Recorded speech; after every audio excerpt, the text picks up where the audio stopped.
In all seriousness though, the cricket world is going to stop and watch Australia and India. It is Australia's first chance to defend their supremacy at home, following defeat in the 2010 Ashes and a drawn series against New Zealand. It is India's opportunity to prove that the defeat in England in the summer was an aberration that we will bounce back from. If both teams look back on their 2007-8 series in Australia, they will know that they should have done things a little differently in the Sydney Test. But I think both sides have moved on from there.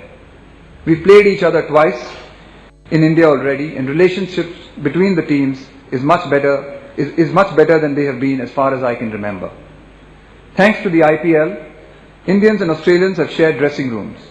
Shane Watson's involvement in Rajasthan, Mike Hussey's role with Chennai, to mention a few, are deeply appreciated back home. And even Shane Warne likes India now.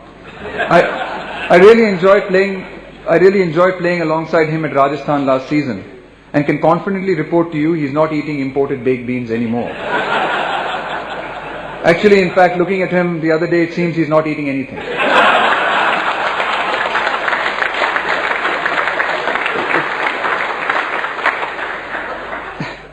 We are delighted that Umesh Yadav didn't become a policeman like he was planning and turned to cricket instead.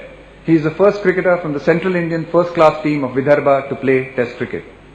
Virendra Sehwag, and this shouldn't surprise anyone, belongs to the Wild West just outside Delhi. He had to be enrolled in a college which had a good cricket program and travel 84 kilometers every day by bus to get to practice and matches. Every player in this room wearing an India blazer has a story like this. Here, ladies and gentlemen, is the heart and soul of Indian cricket. The lack of crowds may not directly impact on revenues or how important the sport is to Indians, but we do need to accept that there has definitely been a change in temperature over, I think, the last 2 years. Whatever the reasons are, maybe it's too much cricket or too little by way of comfort for spectators. The fan has sent us a message, and we must listen. Let us not be so satisfied with the present, with deals and finances in hand, that we get blindsided. Everything that has given cricket its power and influence in the world of sports has started from the fan in the stadium. They deserve our respect, and let us not take them for granted. As players, the one way we can stay ahead for the game is if we are willing to be monitored and regulated closely, even if it means giving up a little bit of freedom of movement and privacy. If it means undergoing dope tests, let us never say no.